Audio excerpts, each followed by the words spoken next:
জয়গুরু বন্দে পুরুষোত্তমম।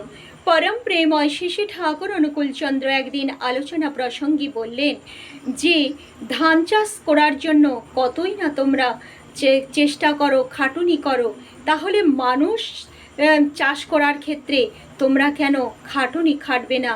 আর যদি এটা করতে পারো তাহলে দেখবে জীবনটা কত তীব্র, তরতরে, কত সুন্দর হয়ে ওঠে।